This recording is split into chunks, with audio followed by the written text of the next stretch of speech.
Quando vestimos nossas camisas negras, com o peito cheio de orgulho, vejo o Vasco do passado, presente e futuro, pronto pra lutar. Somos o Vasco de Glórias. No centenário de nossa maior vitória, lembre-se que todo vascaíno tem a cruz como batismo por estar sempre pronto para enfrentar, sem medo, o racismo.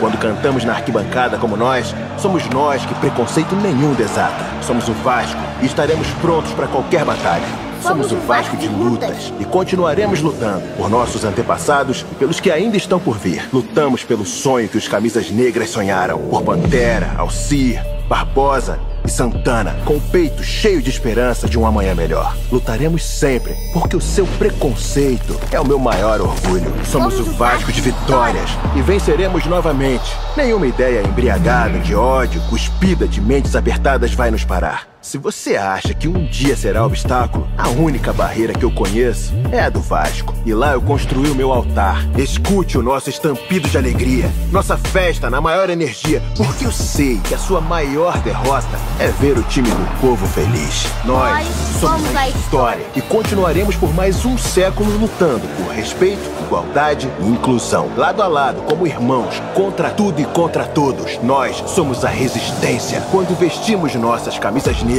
com o peito cheio de orgulho, veja o Vasco do passado, presente e futuro. Nós iremos triunfar. Se com 11 camisas negras a história foi mudada, imagina 100 anos depois, com milhões de nós na arquibancada.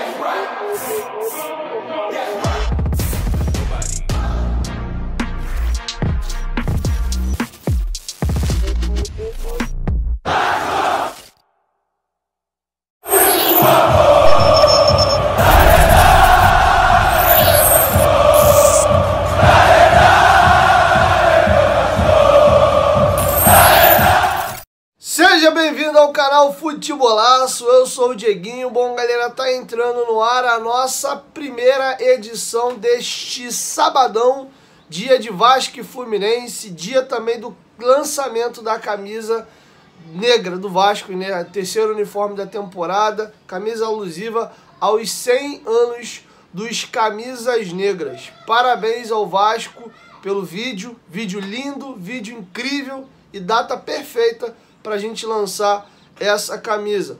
Jogo contra o Fluminense e que o lançamento dessa camisa e que essa vitória, que se Deus quiser vai acontecer hoje, que derrubaria um tabu de 8 jogos sem vencer o Fluminense, 4 derrotas e 4 empates, traga, né, as coisas para sua naturalidade. O Vasco vencendo se mantém a 5 pontos do primeiro time fora da zona. Tem um jogo a menos, na semana que vem pode jogar esse jogo a menos e no mínimo encurtar a distância para 2 pontos. Vamos pegar o lanterna do campeonato na próxima rodada, mas hoje temos essa prova de fogo, um jogo muito difícil. O Fluminense tem uma baita de uma equipe, uma das principais equipes hoje sim do futebol brasileiro, tá? E eu vou começar a trazer informações para vocês da partida. Antes disso, ó, dedo no like no começo do vídeo que me ajuda bastante. Quem for novo aqui no canal, se inscreve, ativa o sininho das notificações e, claro, segue minha conta pessoal lá no Instagram. Você pode fazer sua fezinha também lá na 1xBet, na partida entre Vasco e Fluminense hoje. O link tá aqui, ó, no primeiro comentário fixado do vídeo. Clica lá, se cadastra e pode apostar, tá? Usando o nosso cupom, que é a palavra promocional Futebolaço, com T mudo e CO no final, eles dobram o seu primeiro depósito, mas é só no primeiro depósito, tá? Além de apostar no maior site de apostas do mundo, se divertir, vocês ajudam demais o meu trabalho. Gosta do Dieguinho? Gosta do meu canal? Quer ver ele continuando de pé? Dá essa moral e faça sua aposta lá na 1xBet, beleza? Dito isso, galera, vamos agora começar brevemente falando sobre o lançamento da camisa 3. Tá passando algumas imagens aí, camisa linda, muito bacana, né? E para quem de repente vai começar a talvez questionar a parte estética da camisa, lembrando que ela é uma camisa comemorativa, alusiva aos camisas negras. Então o Vasco, de uma certa forma, ele quis replicar a camisa trazendo coisas novas, né? Se você olhar a golinha polo, né, e aquela, não sei como é que se chama isso, essa marca branca um pouco mais aqui embaixo, com a gola polo mais compridinha, é igual era nos camisas negras, tá? A camisa na época que o Vasco jogava era assim, então o Vasco replicou isso, tá? Aí de resto aí já são elementos que o Vasco está utilizando. Não consegui identificar ainda o que está escrito dentro da camisa. Se vocês olharem, tem várias coisas escritas. Tem um símbolo aqui antirracista, né, do punho cerrado no braço. E foi muito legal. O Vasco, se vocês prestarem atenção no vídeo e nas fotos, o Vasco pegou uma pessoa de mais idade, uma pessoa de média idade ali, né? O rapaz aparenta ter 30 anos de idade, 30 e pouco, 20 alguma coisa, quase 30, e uma criança / pré-adolescente. Então ali o Vasco está simbolizando presente, né? Que no caso é esse rapaz já mais ou menos ali mais jovem, passado, que seria esse rapaz mais velho, né, de barba.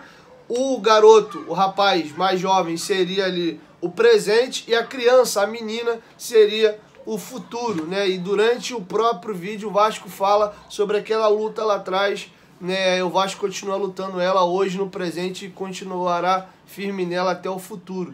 Então achei legal a forma como a campanha foi desenhada. Tá muito bonita a camisa, mas vou emitir uma opinião sobre camisa especificamente depois de eu tê-la em mãos, né? Eu já falei isso pra vocês, que eu já me equivoquei em análise de camisa por foto e vídeo e mudei a minha opinião vendo na mão. Já achei camisa bonita por foto e na mão não gostei, já achei camisa feia em foto e depois pessoalmente eu gostei, tá? Inclusive a camisa nova da temporada do Vasco, que tem uma golinha dourada branca, quando lançou achei mega sem graça. Continuo achando ainda aquela marca preta embaixo da axila meio sem propósito, meio estranha, mas hoje eu confesso que eu tô gostando da camisa.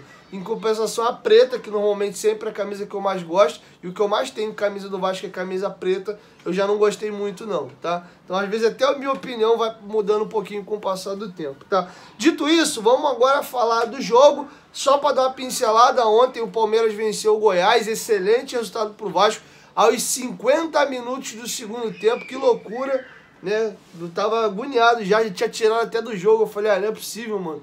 Pô, o Palmeiras ganha de todo mundo. O dia que a gente precisa que ele ganhe de alguém, pô, o Goiás em casa os caras não vão ganhar. E suaram o sangue e ganharam do Goiás de 1 a 0. Então resultado positivo. Se a gente vencer hoje, a gente mantém, né, os 5 pontos pro meu time fora da zona. Mas passaremos até 2 times agora pra gente mirar, tá? E lembrando aqui uma breve pincelada, que os nossos adversários terão jogos complicados na próxima rodada e o Vasco joga em casa contra o Curitiba. Então pode ser uma rodada que a gente encurte de 5-2, talvez para 3, e aí faz o jogo atrasado. Vencendo o América vai para 0, e aí no critério de desempate pode ser que a gente saia da zona ou não, ou até mesmo a gente passe por um pontinho ali. Então são jogos decisivaços. Flu, Curitiba e América Mineiro. Esse tripé aqui é fundamental, mas vamos para o jogo de hoje, que é o mais importante. O Fluminense tem 3 desfalques muito sentidos aí para a partida.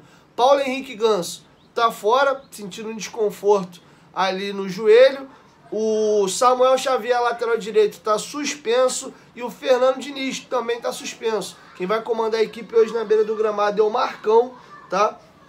Então esses 3 aí estão fora. Do lado do Vasco, nós não temos o Medel, é um desfalque muito sentido. O Jair, né, que tomou o vermelho contra a equipe do Bahia na rodada passada e está fora também da partida. Além também dos que vocês já sabem há um certo período, né, o Gabriel Dias está lesionado desde o jogo do Atlético Mineiro. E quem segue fora é o Patrick de Luca, que eu falei ontem no canal. E é bem provável que volte só em 2024. Esses são os desfalques do Vasco. Olho nos pendurados, tá? O Vasco ainda tem um time importante aqui de jogadores na berlinda. Léo Jardim, Robson Bambu, Paulinho, Jair, que hoje tá fora, mas tá pendurado, Praxedes, e aqui já 3 jogadores que não têm atuado tanto. Matheus Carvalho, Figueiredo e Ryan. Até uma informação importante que eu não trouxe para vocês no decorrer da semana, me fugiu. O Matheus Carvalho não vinha sendo relacionado porque ele estava lesionado, tá? Foi uma informação que eu acho que faltou o Vasco divulgar, faltou o Vasco passar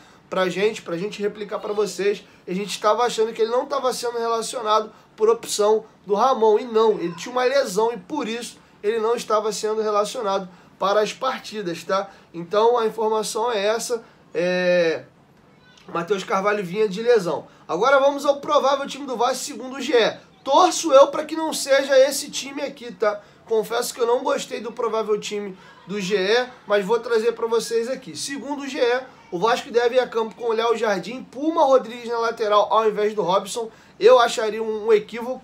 O Fluminense é uma equipe extremamente ofensiva, joga num 4-2-4. Eu vou trazer para vocês já. E o Robson tem muita deficiência ofensiva, mas bem ou mal tem ajudado na parte defensiva.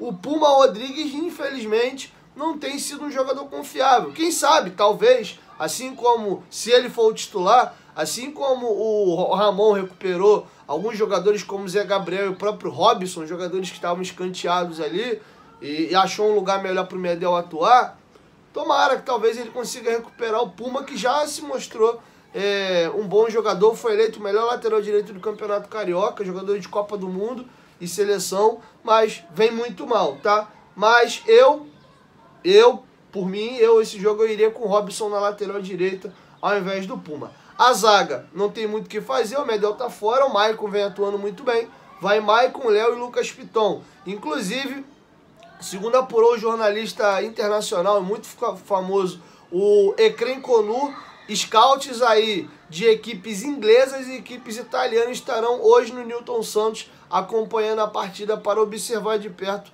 Lucas Piton, tá? Um jogador que tem aparecido muito no radar europeu e não se surpreenda se no final da temporada receber uma proposta, tá? O tripé que se consolidou no meio campo, Zé Gabriel, Praxedes e Paulinho, esses três devem ir a campo, a tendência é que o Payet continue no banco de reservas, e aqui nós começamos a discussão, e aqui eu confesso que se for isso, me incomoda. Verratti está garantido no comando do ataque. Segundo o GE, o Rossi ganha a vaga do Serginho e o Peck sai do time para a entrada do Sebastião Ferreira. Cara, o Vasco ficaria com um time com jogadores ali que o Verratti é mais um atacante do que propriamente um ponta. Então o Sebastião Ferreira, eu vejo dificuldade nele de marcar. Eu acho que hoje contra o Fluminense a gente tem que estar mais preocupado em se defender para depois atacar. A bola 1 é marcar bem e depois jogar, porque naturalmente o Fluminense vai empurrar a gente para trás. Pô, Diego, mas o mando é nosso, é 90% da gente de torcida, cara. O Fluminense não é o Três Coquinhos, tá acostumado a jogar fora de casa, né? E isso é normal, tá? Então, questão de modelo de jogo, em casa e fora, o Fluminense joga da mesma forma. Então, eu acho que o jogo deve acontecer isso. Não tô falando que a gente tem que ser um time covarde, ficar com a bunda colado na trave, jogando por uma bola, não é isso. Mas, naturalmente, o Fluminense vai ter mais a bola e nos empurrar um pouquinho mais para trás. Eu acho que a gente tem que ter jogadores bem defensivamente, claro, jogadores que consigam resolver também ofensivamente. Eu não abriria mão de forma alguma do Peck nesse jogo. É o jogador mais veloz do nosso time para puxar a de contra-ataque, é um dos nossos melhores marcadores, né? Ajudaria muito ali o Piton, que também não é um exímio marcador, não é um jogador que compromete, mas também não é um exímio marcador, a fazer uma dobradinha ali pelo lado esquerdo, tá? Segundo o GE é isso. Eu não acredito que esse time vá a campo não, tá? O Rossi, o Vasco tá fazendo um trabalho específico com ele. Quando o time volta do jogo da Bahia, os jogadores ganham 2 dias de folga, o Rossi e o Payet não ganham folga e ficam trabalhando parte física individualmente no Vasco. O Rossi vem numa inatividade muito grande, não jogava desde abril, estreou no segundo tempo ali do Atlético Mineiro, mal demais, na minha opinião, completamente fora de ritmo, muito mal fisicamente, e o Vasco identificou nisso, ele não entrou mais em jogos e vem trabalhando a parte física. O Rossi é um jogador que pode nos ajudar demais, mas ele, para ajudar, ele tem que estar muito bem fisicamente. Ele é um jogador que depende muito do físico. Se ele tiver já bem condicionado, acho que vai ajudar. É um jogador interessante para esse tipo de jogo. E o Serginho não vinha jogando bem, o Vasco ainda não achou esse jogador. Joga o Serginho, joga o Orelhano, tem trocado, então acho que é uma aposta válida se ele estiver bem fisicamente. O meu receio é o Sebastião Ferreira. Eu não começaria com ele, eu começaria com o Peck. O Rossi do outro lado, até vejo, se tiver bem fisicamente, que pode agregar e ajudar, tá? O provável time do Fluminense com os desfalques num 4-2-4 é Fábio no gol, Guga na lateral direita, Nino e Felipe Melo na zaga, Marcelo na lateral esquerda. 2 volantes, Alexander e André. O Alexander jogou muito esse ano como lateral esquerdo, mas desde a contratação do Marcelo ele tá voltando para dele de volante. Ele jogava de lateral improvisado, um baita de um jogador.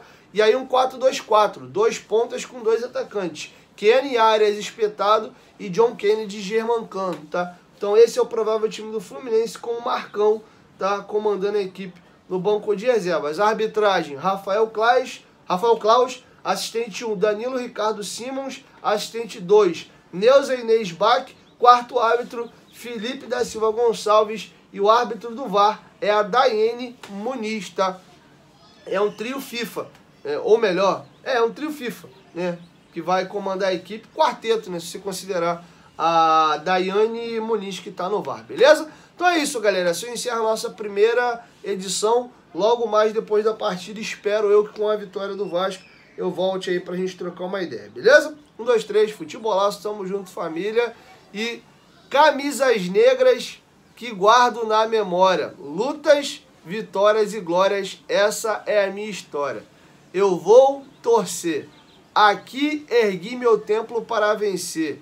Jamais terás a cruz, esse é o meu batismo. Eu tive que lutar contra o teu racismo. Veja como é grande o meu sentimento. E por amor ergui esse monumento. Que honra ser. Te amo, gigante. Até daqui a pouco. Tamo junto.